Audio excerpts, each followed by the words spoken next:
So again, hello, kumusta ang lahat ng ating mga taga-subaybay dito po sa The Flyers TV. Welcome po again dito. Kumusta mga katribu? Patuloy kayong nanonood dito sa The Flyers TV channel. Katribu mo, salamat sa inyong mga likes, shares at comments, lalong higit sa pag-subscribe sa amin.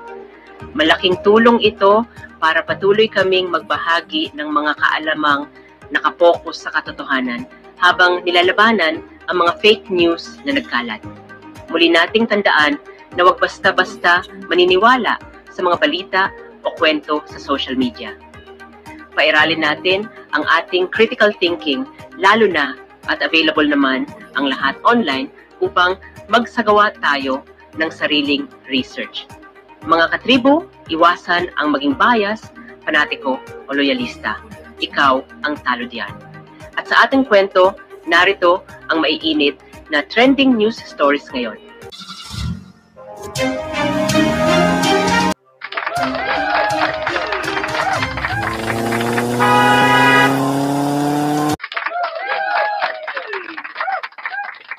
Okay, so ayan nga po good morning at saka magandang gabi kung saan ka man napanig ng mundo naroon ngayon.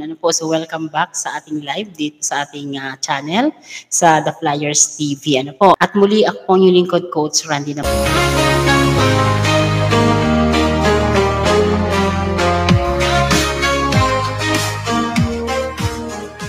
In a world that's vast and wide, there's a place where she can hide with arms open wide and hearts. So bago tayo magpatuloy, gigreet muna natin ang ating mga taga-subaybay ngayong tayo po ay naka-live. So huwag natin kakalimutan yung mga members ng microfinancing institutions dyan sa ating mga barangay, especially na yung mga member ng Card MRI. So kumusta sa mga taga-Card Bank, Card SME Bank, Card MRI Rizal Bank, at saka yung mga taga-Card Inc. Kumusta kayo lahat dyan? Especially yung mga taga San Pablo's Head Office, mga taga Calamba, Laguna, sa mga taga Candubang, sa mga taga Cavite, dyan sa Tagaytay, Dasmariñas, sa mga taga Bacoor, Cavite City, and Trece Martires. Sila po yung mga bank ng Card SME Bank. And of course, narating din natin yung mga branches din sa Mindanao. Ang narating natin na branch ay sa Cagayan de Oro City. Then diyan po sa isla ng Camiguin. So kumusta kayong lahat dyan? Ang gaganda ng mga lugar dyan. So regards sa inyong lahat. And not only those members ng microfinancing institution ng Card MRI, kundi hello din po doon sa mga employees, staff, management ng mga pabrika na ating naikutan na rin noon. Especially po yung Liwayway, yung Uishi, yung Ribisco, and mostly po yung IFP Manufacturing Corporation. So, mga taga-Intercore, kumusta po kayong lahat? Nawa ay maganda na po yung ating kitaan ngayon kasi medyo lumakas yung mga products ng Intercore. So, yung sanay kayong kumain ng lumpia Shanghai, karaoke corn, yan po yung mga #1 products ng IFP. So, regards po kay Chansing, at saka sa mga big boss natin dyan, kay Boss Milita Chua, at saka kay Boss Malisa Chua, dyan po sa Intercore Food Products or IFP Manufacturing Corporation. Ang head office po ay nandyan sa Caloocan, sa Diparo. And then of course, binabati din natin mga branches nila sa Visayas, especially dyan sa Cebu City, dyan sa SDC Hardware. Ang Sibulongwe Food Products, kumusta kayong lahat? And then, sa parting Mindanao, binabati natin yung Yan International, dyan po sa bayan po ng Villanueva, dyan sa Misamis Oriental. And of course, sa kanilang distributing plant or warehouse, dyan naman po sa Sasa, sa Davao City. Di natin sure kung meron pa ngayon sa Davao City na distributing center nila, pero marami tayong clients dyan, of course. So, hello, mga taga Mindanao. Maganda mamasya dyan sa Lanang, SM Lanang, the best dyan. And then sa Gaisano Mall, ayan. So, pero ang gusto kong pasyalan dyan sa Davao City is yung Abrisa, yes, Abrisa Mall. Napakagandang Ayala Mall yan dyan sa Mindanao, Abrisa Mall. Sa Cagayan de Oro naman, napakagandang Ayala Mall na pwede yung pasyalan ay yung Centrio. Ano po? Pero para sa akin, wala pa rin po pa siyang Limket Thai Mall. The best dyan sa Limket Thai. Ano po? Yung SM naman kasi nandun sa taas nasa may Lumbia malapit, medyo malayo. Ang nasa center talaga is yung Limket Thai Mall at saka yung Centrio, pati yung Gaisano City Mall. Ayan. So, kumusta kayo lahat dyan? Ano po? So, hello sa inyong lahat. Sa ating mga kamag-anak, dito po sa Caloocan, sa Diparo. Ano po? Kumusta? Mga taga Bicol, dyan sa SM City, Sorsogon. Wow. Thank you so much sa inyong mga message sa atin. Ano po? So, ang ganda ng SM City. Ano dyan sa Sorsogon? Kasi along the bay siya. Sa viewalk po siya ng Sorsogon City. Ano po. So, ang tagal natin hindi nakaka-uwi dyan, kaya medyo na-miss na rin natin yung Sorsogon, especially ang buong Bicol. Ano po. In a world that's vast and wide, there's a place. Okay, so mga ka-flyers, mga ka-tribo, dumango na tayo sa unang yugto ng ating programa. Ito po ang walang ibang kamatayan po, the trending news stories.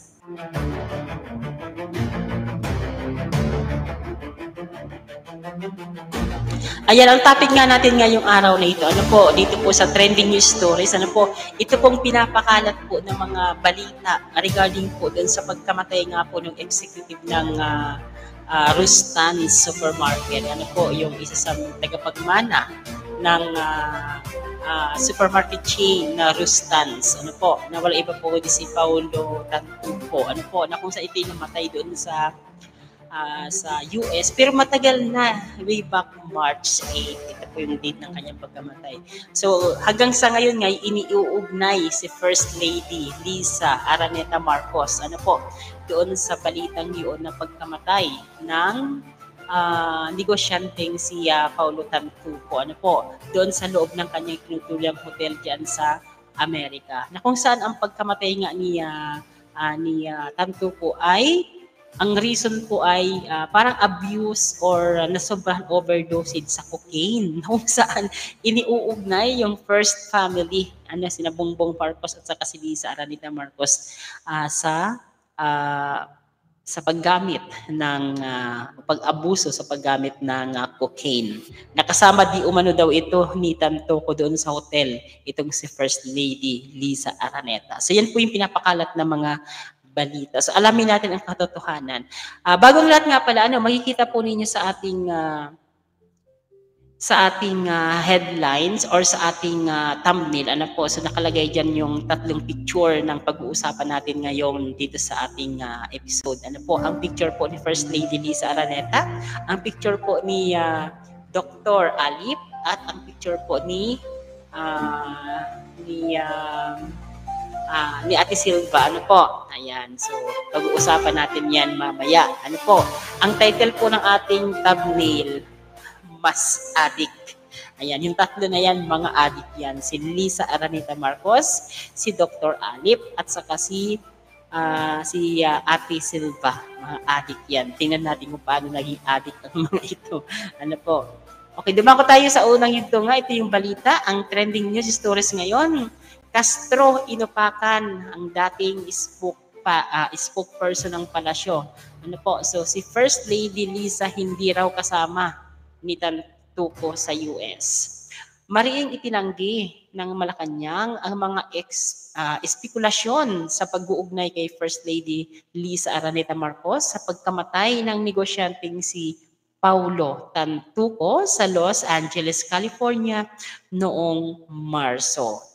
Sa press briefing sa Malacanang, sinabi ni Palace Press Officer Attorney Claire Castro na hindi kasama si Tantuco sa entourage ng unang ginang sa biyahe nito sa Amerika. At ang araw na namatay ang negosyante ay may dinaluhang konsyerto para sa mga Pilipino ang First Lady. Sinabi ni Castro na kasama ng unang ginang si Tourism Secretary Cristina Frasco sa aktibidad mula hapon hanggang gabi noong March 8, kung saan namatay nga po itong si Paulo Tantuco, ang araw ng kanyang pagkamatay dahil nga po sa overdosage sa paggamit ng cocaine. Yan. Hindi naman na binanggit ng opisyal ng Malacanang ang pangalan ng journalist at dating spokesperson ng gobyerno kung sino yung tinutukoy nitong dating spokesperson. Pero noong Lunes po ay nag-share si dating Palace spokesperson Roberto Tiglao ng larawan ng sinasabing police report na kasama umano ang First Lady na kasama di umano ang First Lady. Ano po, kasama nito si Tantuco. Ano po. So tinukoy rin ni Castro ang dinoktor na police report para isama ang pangalan ni First Lady sa asawa ni Tantuco na si Dina Arroyo at ang actress na si Alexa Miro.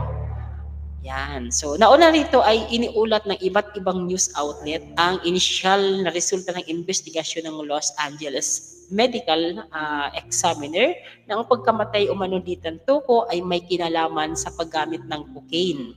Idinagdag pa sa report ang probable how do you pronounce this? Atherosclerotic cardiovascular disease. Sa kondisyon daw umano ng biktima. So parang kumbaga yung paggamit niya ng cocaine, yun ang mas nakasama doon sa kanyang health condition na may kaugnayan nga po sa sakit sa puso. Iginit din ni Castro ng unang ginang kasama si Pangulong Ferdinand Bongbong Marcos Jr. ang araw na yun ay mayroong security services na ibinigay ng US at mayroon pang kasamang PSG.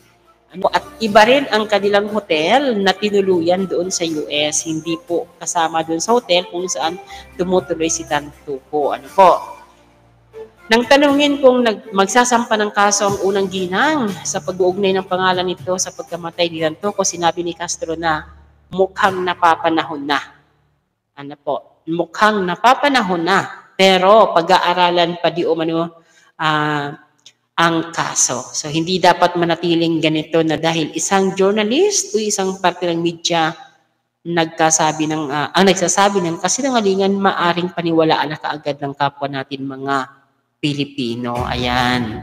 So, nilinaw po dito sa ulat na ito, na hindi totoo.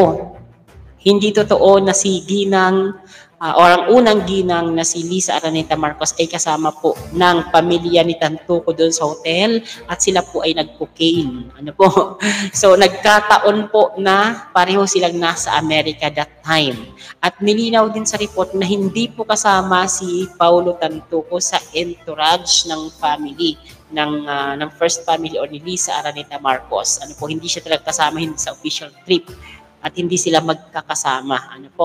Ganon din sa hotel na tinutuloy, hindi rin sila magkakasama. At nung namatay nga yung businessman, si First Lady ay nasa isang event, isang konsyerto para sa mga Pilipino. Kasama po ang tourism secretary na si Cristina Frasco. So, yung mga nagpapakalat ng fake news po yun na si Lisa Araneta po ay nagko-cocaine kasama po ni businessman Tantuco. So ito mas maganda siguro pakinggan natin yung pahayag ng Malacanang. Nakakalungkot dahil yung mga pribadong tao na nagluluksa ay nadadamay sa pamumulitika. Ginagamit ng ibang mga obstructionists para masira ang First Lady, ang Pangulo, at ang administrasyon na ito. Nakakahiya ang kanilang mga ginagawa. Unang-una, si Mr. Paulo Tantuco ay hindi po kasama sa official entourage ni FL o ni First Lady ng unang ginang. Nakakahiya dahil gumawa sila ng peking police report. Naturingan journalist, mga dating spokespersons, hindi marunong mag-imbestiga ng sarili. Hindi sila nagiging journalist, kundi nagiging propagandista ng kanilang mga sinusulong na interes. Ang sinasabing police report na naipost sa Facebook ay isang malaking kasinungalingan. Kahit kayo po mismo ay maaaring mag-imbestiga sa nasabing lugar. So yan po yung isa sa bahagi po ng pahayag ni Attorney Claire Castro po na hindi nga talaga kasama si Paulo Tantuco dun sa official team or sa entourage ng First Lady po. So hindi siya kasama doon sa grupo ng ating unang ginang. Po, ituloy natin. Sa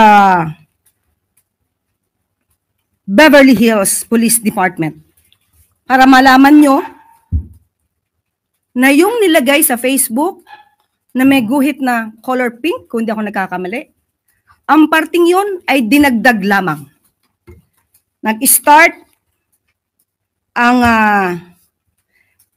mga salitang, and I quote, "and the cause of initially suspected to be drug overdose," up to the word Miro, yan po ay dinagdag lamang.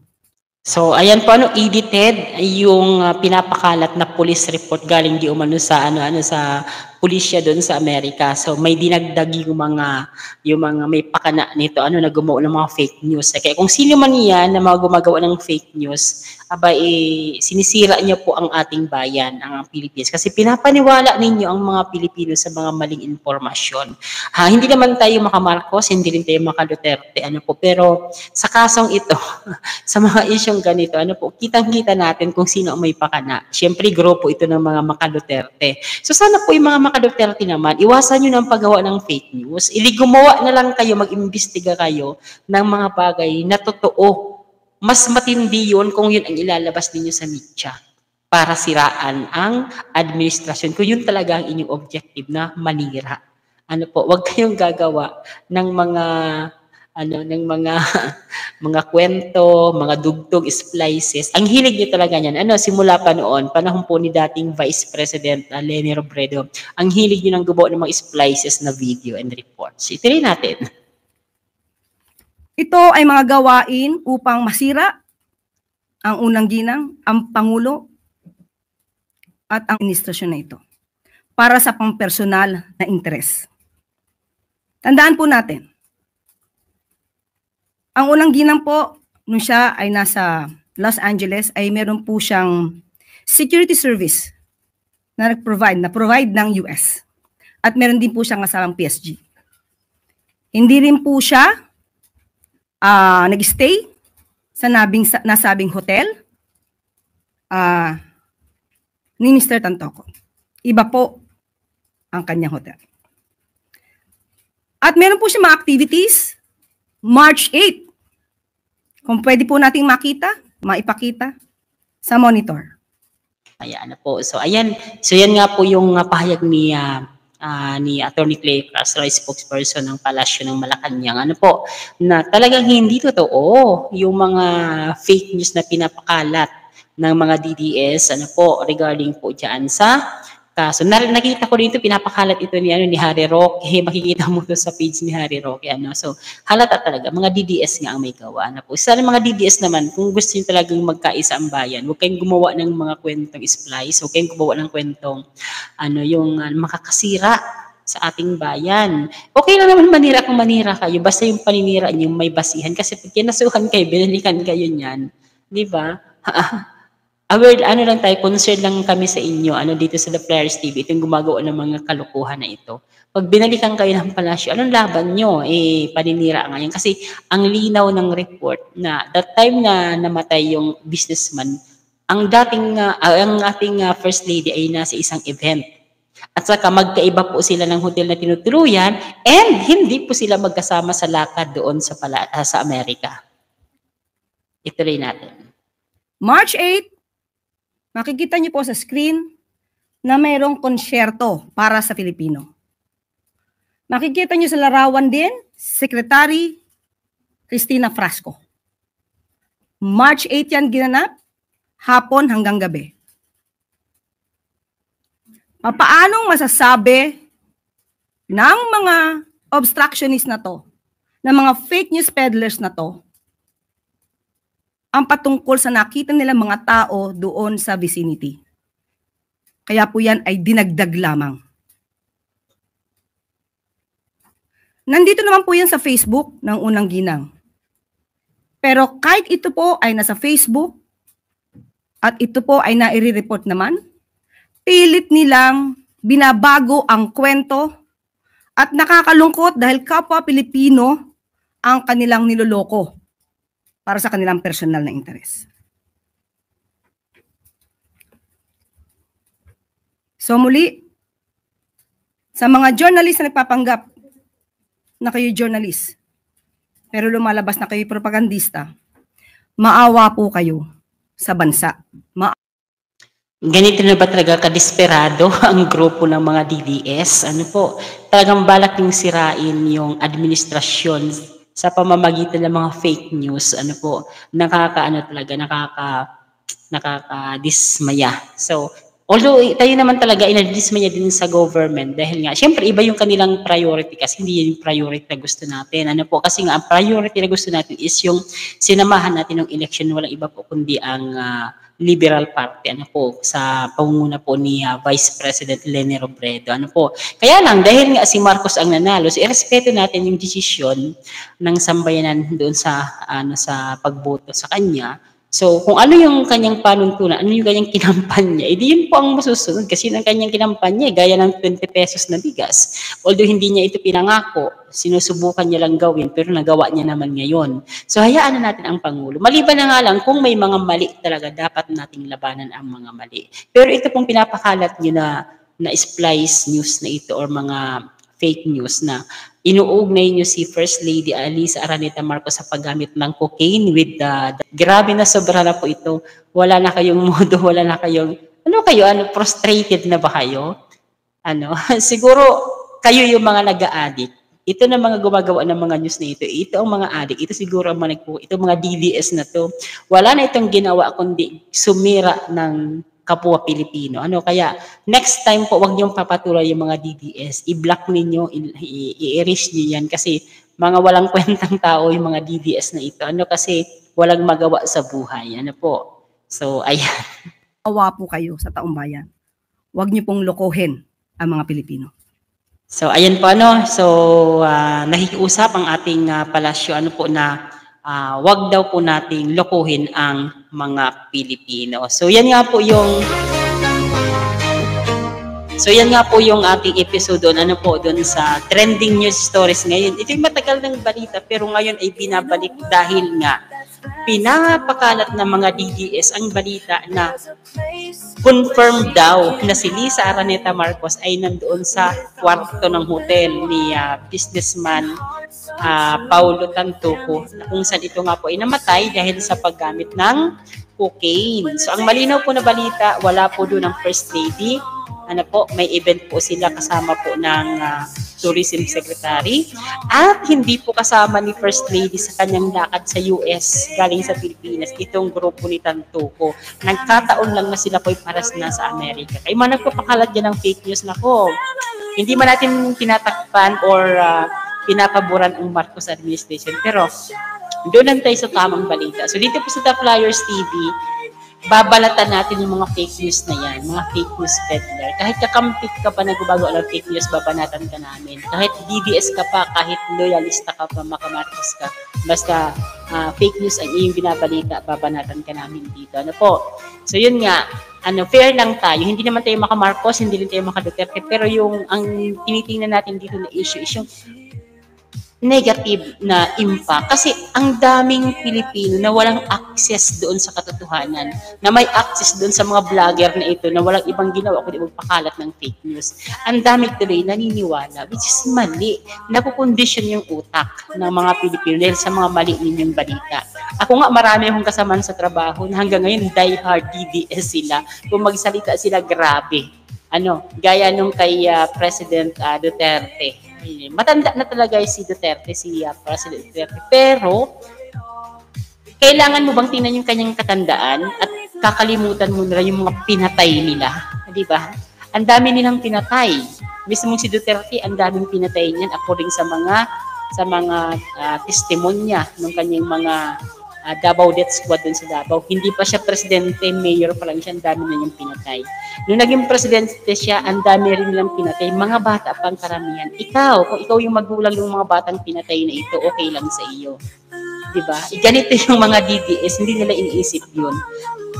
Kung pwede ko nga lang silang tanawin na ilagay natin kaya sa sitwasyon na ikaw na DDS supporter, ikaw yung magulang, ikaw yung kapatid, ikaw yung anak nitong mga pinatay na mga bata.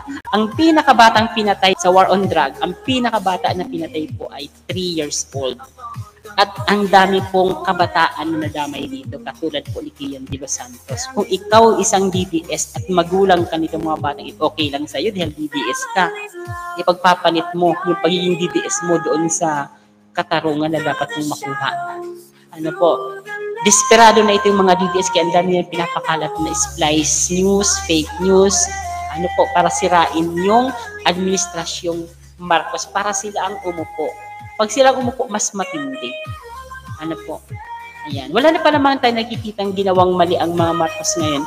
Nagkataon lang ang kanilang programa o concentration ng kanilang programa ni Marcos ay iba sa gusto natin. Kasi tayo bilang mga kakamping, iba yung gusto nating programa. Kaya lang, hindi naman nanalo yung ating grupo. Kaya wala tayong magagawa. Kundi kung ano po yung ipinangako na dala-dala na ipinangako ni BBM noon, di yun po ang kanyang gagawin. Kaya nga siya nanalo dahil yun sa kanyang ipinangako na kapayapaan, pagkakaisa at kung ano.